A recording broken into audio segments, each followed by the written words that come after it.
tú en un optimismo que desde una posición de poder le vende al país, a la nación, unos avances que no son tan reales. Los partidos políticos de República Dominicana no tienen noción de reforma, ni visión de reforma. Es más, no tienen visión de Estado. Los prestadores de servicios de salud también. Están teniendo grandes rentabilidades, a costa de que en lugar del gasto del bolsillo bajar, ha subido. Es decir, nosotros pagamos más por salud del bolsillo nuestro.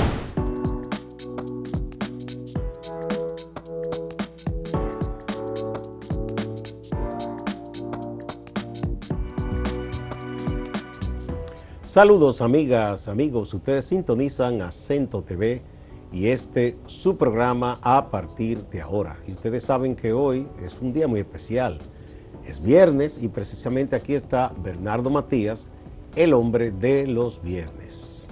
Saludos.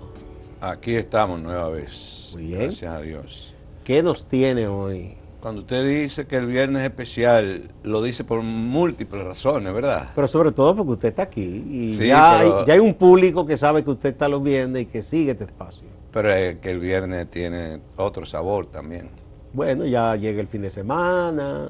El viernes es como la imagen crepuscular de la semana. Bueno, usted es poeta, ¿eh? Lo sigo a usted. Bien. Sí, es como, como que ya la semana se duerme, ¿verdad? En términos laborales, entonces resplandece el sábado. Hoy venimos con un tema a propósito de... Ya yo lo tenía preparado el tema, o no preparado, lo tenía visto para tocarlo en este programa de hoy, pero en ese contexto, En el ínterin, aparece una propuesta de reforma a la ley 8701. Entonces hoy yo quiero hablar de frenos de la reforma de salud y seguridad social en República Dominicana. Vamos, ese es un tema que usted ha trabajado mucho y lo conoce bien. No ha habido un solo gobierno que haya podido reformar la ley a profundidad. No solo que no la ha podido reformar, que ninguno ha hecho que se cumpla a cabalidad tampoco. Agreguémosle eso, más crítico todavía, ninguno. Aquí tuvimos un programa donde demostramos que más del 60% no se ha cumplido. No se ha cumplido Entonces, en el área de salud. Hay una mala fama contra la ley sin que la ley se haya puesto en vigencia en su totalidad. Quizás si se hubiese hecho cumplir, se ve con mayor claridad cuáles cosas debían cambiarse. Pero usted es muy noble, de que es un tema de mala fama, vamos a ver. No, yo digo mala fama porque mucha gente dice, la ley no sirve, pero no sirve como se ha también aplicado, o sea, porque, ¿verdad? Es como la Constitución. Sí, pero nada de eso es fortuito. Bien, la Nada Constitución de la República, son parte de los premios. Podemos decir que hay muchas cosas que le faltan, pero hay cosas muy buenas en la Constitución que nunca se han cumplido. Sí, en esta reflexión que queremos hacer este viernes, como que uno se ve como entre el medio del pesimismo y el optimismo. Hablaba Gramsci, ¿verdad?, del pesimismo de la razón y el optimismo de la voluntad. Yo tuve el monopolio del pesimismo entre mis amigos durante muchos años. Usted a veces da unos dejos... ya no. Pero yo creo que más es realismo. El pesimismo paraliza por miedo, normalmente. Es un análisis crítico de los frenos de la reforma de salud y seguridad social. No es sinónimo de pesimismo. Es de un análisis objetivo de lo que hay. No, y una visión crítica. Para mejorar. Porque el pesimismo puede minar la esperanza, las ilusiones. Si hay algo que yo en mi vida no abandonaré nunca, son las esperanzas y las ilusiones. Son consustanciales. Y además es el ser humano. Lo que pasa es que unos somos más ilusionistas que otros, porque son siempre fuentes impulsoras de cambios. Ni hasta de La- mantenerse, porque si usted llega Eso hace más joven a uno. a una también. síntesis radical de que todo fracasó, de que nada así. No, entonces yo no me Imagínese. monto en el pesimismo, pero el optimismo ciego te vuelve irracional y manipulador. Y manipulable también. Y manipulable, las dos cosas. Porque tú en un optimismo que desde una posición de poder le vende al país, a la nación, unos avances que no son tan reales. Por ejemplo, el optimismo frente al crecimiento económico en República Dominicana es válido, pero cuando tú te montas, cuando tú analizas el carácter redistributivo de ese crecimiento económico, tú dices, la población pobre no es para celebrar. No. Quien tiene Es que bueno que crezca, pero, porque si no crece es peor, pero hay que ver la participación de los diversos sectores de la sociedad en ese crecimiento.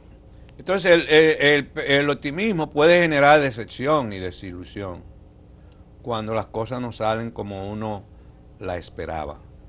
Entonces, este análisis no se inscribe ni en una posición pesimista ni en una posición optimista. Valoro una red de amigos que tengo del sector salud, que ellos viven optimistas todo el tiempo, increíble, pero con un análisis crítico, pero viven optimistas, pero yo no sé dónde les sale ese optimismo. Yo personalmente no veo posibilidades de cambio en la salud y la seguridad social en República Dominicana. No ve posibilidad. No, ni lo hubo los años atrás, ni lo visualizo en Por los el próximos momento. años. No, no lo visualizo. Razones. Los cambios, las reformas, se dan o porque vienen desde el Estado mismo con una voluntad o una visión de cambio y de transformación, o porque viene de presiones sociales que obligan a esos cambios. El primer elemento de freno, si se puede llamar así, es la desmovilización social. Esto lo tenía yo de último y dije, déjame ponerlo de primero. La única posibilidad de que la reforma de salud en la República Dominicana sea una realidad en su como esperamos la población es con movilización social, con la gente en la calle, así al estilo el 4% de salud, de educación. La presión de la ciudadanía activa es clave para que las reformas en sectores sensibles como salud se impulsen y se hagan. Y yo no veo posibilidad de una movilización social importante, significativa, que presione hacia una reforma. La falta de una ciudadanía informada de qué es lo que está pasando en el sector salud. La gente nada más lo siente cuando va. Cuando le toca el problema. Pero el tema de salud que está sucediendo en la República Dominicana es gravísimo, muy grave. Hubo un momento, hace unos años, que fue como antes o después de la pandemia, que estaba surgiendo un movimiento. Bueno, y está esta entidad que se llama ADESA, Alianza para el Derecho a la Salud, que ahí hay varios gremios, enfermeras, hay periodistas, hay muchas cosas. Pero al mismo tiempo surgió otro que se enfocó en que le devolvieran el 30% de los fondos de pensión de la gente. Y yo creo que eso hizo un ruido y dividió la cosa. Yo me empecé a integrar a ADESA. Ah, muy bien. Sí, todavía como técnico aliado de ADESA. Y uno de los temas que estamos hablando en ADESA es la necesidad de la movilización social. Yo creo que ahí hay gente, qué movilizar. Creo que ahí hay gente seria. Pero hay un elemento que afecta la desmovilización es la fragmentación y la debilidad de las organizaciones. Las organizaciones sociales en República Dominicana están pasando quizá por una de las crisis más profundas en la historia social y política del país. Y los políticos sienten la urgencia de reforma cuando tienen presión. De lo contrario, se acomodan. El segundo elemento que frena la reforma de salud, primero la falta de movilización social, como fue en Chile. En Chile hubo una presión social y impresionante. Y como quiera, la reforma que salió ahí no fue la esperada, fue una reforma negociada. Y la de Petro, a Petro se le ha hecho ha difícil, estado patinando. estando en el gobierno. Sí, sí. Bueno, vamos a la primera pausa y regresamos.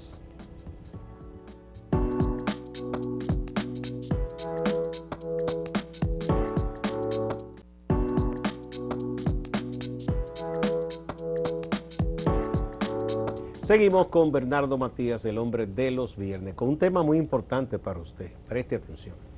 Entonces, el proyecto de ley que se introdujo, lo introdujeron dos diputadas, Taluma, Esa es la muchacha de Fuerza del Pueblo, Santo Domingo. de Fuerza del Este. Pueblo, sí, de la circunscripción 3, Taluma, y Margarita Tejada de la Rosa, del PRM de San Cristóbal. Dos mujeres, una de la Fuerza del Pueblo. Pero ya, cuando yo veo eso, yo digo, bueno, pero ¿por qué no es como partido? Bueno, porque en los partidos hay gente que cree que debe reformarse y hay gente que no cree. ¿Por qué Fuerza del Pueblo no presenta su proyecto de ley y el PRM? Pero todavía más. En otros países como en Chile, Brasil, en Colombia, es el ministerio que está vinculado con esa área de reforma quien somete propuestas. Viene del propio gobierno. Entonces, cuando hay un interés de reforma, los gobiernos someten propuestas de reforma. Sucedió con la reforma fiscal. ¿Y por qué no se somete una reforma desde el Consejo Nacional de la Seguridad Social o del Ministerio de Salud Pública, una reforma de salud y seguridad social? Los partidos políticos son actores importantes en los procesos de reforma. No importantes, indispensables. Bueno, ellos son los que aprueban. Porque ellos son los que aprueban o desaprueban. Sí. Pero el tutelaje de los partidos políticos por actores económicos es un freno. Todos los grandes partidos están tutelados por actores económicos. Y hasta los chiquitos también. Los chiquitos. Para que los chiquitos no pintan nada, pero... Los partidos en República Dominicana tienen un enfoque a corto plazo y los ciclos electorales son los que lo mueven. Y cuando las elecciones están cerca, viene el discurso clásico, no conviene someter eso ahora. Y cuando pasan las elecciones, entonces viene la lucha por el control de los recursos y el responder a esos actores económicos que tutelan los partidos. Los partidos políticos de República Dominicana no tienen noción de reforma, ni visión de reforma. Es más, no tienen visión de Estado para ser más contundente. No hay una visión de Estado. Lo que hay son frases, ideas. La visión de Estado la tienen los grupos económicos. Eso sí es tan claro. Clarísimo. Y entonces inciden en los partidos políticos. Y cuando tú ves el actual Congreso Dominicano, tú dices, y ese Congreso tiene actores que entienden lo que es una reforma de salud y seguridad social. Esos actores, entienden lo que es reforma. Nosotros tenemos un Congreso muy conservador y las pequeñas voces progresistas ya no están. Y si hay alguna, están silenciadas. O en una minoría que lo aplastan. Y no tienen que saber de todo los legisladores. Lo que tienen es, si tienen la voluntad política de hacer las cosas, se buscan personas que sepan ¿verdad? Y se les contrata como asesores para que entonces digan por dónde debe ir la cosa, ¿verdad? Porque no lo van a contratar porque la reforma de salud no es parte real de la agenda política. Si fuera de la agenda política estuviera ahí en la mesa discutiéndose intensamente. Las decisiones necesarias para transformar el sistema de salud requieren compromisos políticos y eso no existe, compromiso político.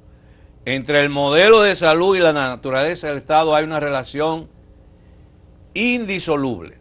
Un Estado conservador no te va a promover reformas de transformación. Entonces el proyecto de ley que empezó a circular, yo le hice una lectura rápida y yo dije, ¿y esto es lo que están llamando reforma? Son muchos articulados, pero son... Sí, yo vi una nota de la joven de Fuerza del Pueblo que incluso tiene abruma la cantidad de artículos y cosas que Sí, ella pone. pero tú vas en detalle y los elementos sustanciales que hay que resolver en términos de reforma no están tocados en ese proyecto de ley. ¿Y qué es lo que hacen normalmente? Agarran ese proyecto de ley, hacen vista pública, lo mandan a comisión y ya ahora, dentro de un año y algo, llegó ya el periodo electoral y viene la discusión de que no es conveniente. Pero no, y Es además un rejuego. en esas famosas comisiones ahí hay muchas influencias también. Después, Pero aquí analizamos el mamotreto de aquel informe del proyecto anterior. Y la mayoría de los que estaban en esa comisión eran personas vinculadas a los prestadores de servicios de salud, o son prestadores de servicios de salud. Y cuando tú veías el proyecto, la mayoría de propuestas era para favorecer a los prestadores de servicios de salud, no a los afiliados ni a la ciudadanía. Sin una prioridad clara en la agenda política de la reforma, bien clara, las reformas avanzan lentamente o se quedan estancadas si no son parte de la agenda política. Entonces, a eso se agrega que cada cambio de gestión interrumpe los procesos de reforma. Pero dentro de una misma gestión de gobierno, no solamente... no, un funcionario cuando llega entiende que lo que el otro hizo, eso no es, yo tengo lo mío. No, o empieza a estudiar lo que el otro hizo. Bueno, Darío Castillo llevaba un proceso interesante en términos del plan de reforma, y de un momento a otro eso se derrumbó y se estancó ese proceso. Y a Darío lo pusieron como, ¿cómo es el cargo de Darío Castillo? Dirige una comisión El especial, comisionado de reforma, ¿sí? Como comisionado. Pero no tiene presupuesto. Y entonces, ¿qué es lo que va a hacer? Porque no es parte de la agenda. Cuando tú quieres saber si algo es parte de la agenda en términos real, no le des el discurso. Tú pregúntate cuánto dinero dispone para poner en marcha eso. Si no tiene dinero, donde no. está tu corazón, ahí está tu tesoro. Correcto. La plutocracia que hemos hablado muchas veces es otro elemento que frena. Los sectores económicos más poderosos son los que están influyendo en las decisiones de salud de este país. Las ARS y los prestadores privados presionan para evitar regulaciones que afecten sus intereses. Eso es así. Pero las ARS, la mayoría son propiedad de agencias financieras, de grupos financieros, igual que las AFP.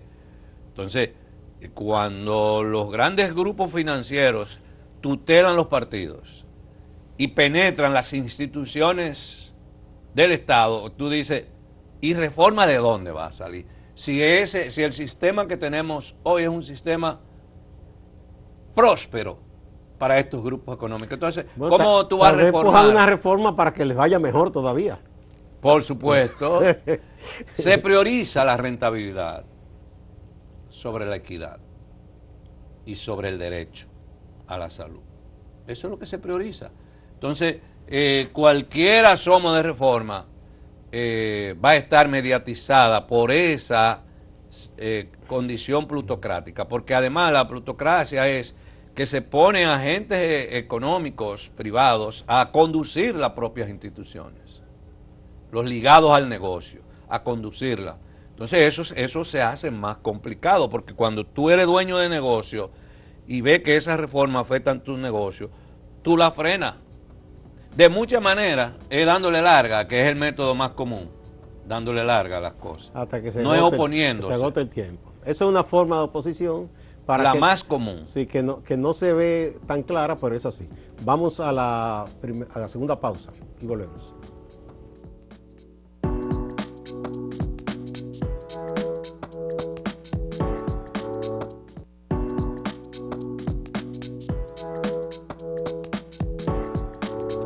¿Habrá reforma del sistema de salud en la República Dominicana, de la seguridad social en general? No. No habrá. No. Bernardo Matías ya lo ha dicho. Y está explicando por qué. No. Lamentablemente. claro, hay que ver de qué reforma que estamos hablando. Sí, no, estamos entiendes? hablando de una reforma para mejorar. Yo estoy hablando de para mejorar al servicio de la ciudadanía. Yo estoy hablando de una reforma enfocada en el derecho a la salud. Pero pueden haber reformas para profundizar el modelo rentista que hay en República Dominicana alrededor de la salud. Y mire que ahora hay una corriente presionando y primando, después de la llegada del señor Trump a la Casa Blanca, que quiere privatizar aún más. Es todo. que es una corriente. Y está presionando. Claro. La inversión en salud en República Dominicana no es una prioridad. Nunca lo ha sido. No es un asunto de un gobierno, nunca. Porque te lo dice cuánto se destina al Producto Interno Bruto del gasto a salud, cuánto se destina en términos de la inversión pública. Bernardo, ¿qué nos debe decir la siguiente señal o los siguientes hechos? De un tiempo a esta parte, hace unos años, después que se votó esa ley y todas esas cosas, que el renglón salud como que no era del interés antes del gran inversionista privado, pero ahora se están haciendo unas moles de hospitales privados y hasta internacionales, compañías vienen. Entonces eso quiere decir que hay mucho dinero. Claro que hay mucho dinero. El discurso de que las ARS se están enriqueciendo es un discurso mediatizado. Los prestadores de servicios de salud también. Están teniendo grandes rentabilidades a costa de que en lugar del gasto del bolsillo bajar, ha subido. Es decir, nosotros pagamos más por salud del bolsillo nuestro. Mientras los ligados a la ARS y como prestadores han ido incrementando su rentabilidad, el gasto del bolsillo de la población también ha ido incrementando. Entonces es un gran negocio la seguridad social hoy en República Dominicana. El gasto en salud sigue siendo bajo para garantizar cobertura y calidad, y por eso que no ha sido una prioridad. Cuando tú dices el gasto en salud para cobertura, el caso reciente de SENASA es un caso que debe llamar a la atención, porque SENASA se puede convertir en un IDSS cualquiera. Es decir, cuando una institución te dice, yo perdí 2.000 millones de pesos, pero adicional a eso tuvieron que hacerme una inyección de 3.000 millones, ahí hay factores que no es diciendo nosotros le vamos a dar todo el dinero que necesite SENASA. Eso no se resuelve así, eso se resuelve viendo cuáles son las causas que hay, los factores que han incidido en generar ese déficit, y eso es responsabilidad política y de Estado. El otro elemento que frena es la fragmentación del liderazgo. Tú dices, las diferentes instituciones que dirigen el sistema se están coordinando. ¿Por qué no tiene una propuesta común de reforma? Debería haber una propuesta común, o el Ministerio de Salud Pública tener su propuesta de reforma y todos los demás actores apoyar esas iniciativas. Falta integración, hay falta de integración articulada del Ministerio de Salud Pública, el Servicio Nacional de Salud, la CISARRIL, el Consejo Nacional de la Seguridad Social, el SENASA. Alguien me diría, hay un gabinete de salud. No, pero ese gabinete de salud es para manejar temas muy puntuales, pero el gabinete de salud, sí. Bueno, en la rectoría de la Seguridad Social, el ministerio que está a la cabeza es trabajo, ni siquiera es salud. Es que no debería existir un gabinete de salud si hay un ministerio de salud. No, yo no digo gabinete, yo digo que para todo el asunto del Consejo de la Seguridad Social es trabajo, ¿no? Que prima. Sí, es la presidencia. Pero para mí esa es la crisis más seria que tiene el sistema de salud y seguridad social en República Dominicana. Esa torre de Babel de las instituciones y del liderazgo. Discursos diferentes, contradictorios. Y los sectores que hay tienen derecho a veto y todas esas cosas. Pues. Ya ese es otro tema. Sí. No existe una agenda común de reforma. Ese es un punto importante en términos de política pública. Que haya una agenda común de reforma de las distintas instituciones del Estado. Se requiere de un liderazgo firme y estratégico para guiar la reforma. ¿Dónde está ese liderazgo? Tú me lo puedes decir, tú que eres más informado que yo. No, ¿Tú lo identificas? No, yo no. ¿Verdad? Ni hay un liderazgo. Ni lo veo ni lo he visto nunca. Firme ni estratégico, ni en los partidos, ni aquí, ni allá, ni en las instituciones del sector. Ausencia de una planificación a largo plazo y de gestión eficiente. Que hay un plan nacional, una estrategia nacional de salud, pero eso se ve como que es la estrategia nacional de salud del ministerio y debería ser del sistema de salud de la República Dominicana, donde todas las instituciones giren alrededor de esa estrategia nacional de salud. Pero eso es algo como si fuera un documento del ministerio. Entonces, es un aspecto muy serio. Entonces, ¿cuáles son los grupos que frenan la reforma? ¿Cuáles son? El gremio médico. ¿El colegio médico? Sí, yo no le llamo colegio, es un gremio. Sí, el gremio médico. Las AFP, que es lo mismo que decir los bancos. Los partidos políticos tutelados, que son la mayoría, todos los partidos. Las ARS, ligadas a los bancos. Las clínicas privadas y los sectores ligados a medicamentos, laboratorios y farmacias. Porque aquí una de las vías para reducir gasto de medicamentos es la línea de los genéricos. Bueno. Entonces, mira el paquete: gremio, AFP, partidos, ARS, clínica y sectores de laboratorios y farmacias. Todos esos sectores frenan la reforma en República Dominicana. Más claro de ahí no se puede. Muy bien. Muchas gracias, Bernardo. Gracias a ustedes también, amigas y amigos. No se vayan, que hay más en Acento TV y Acento Portal.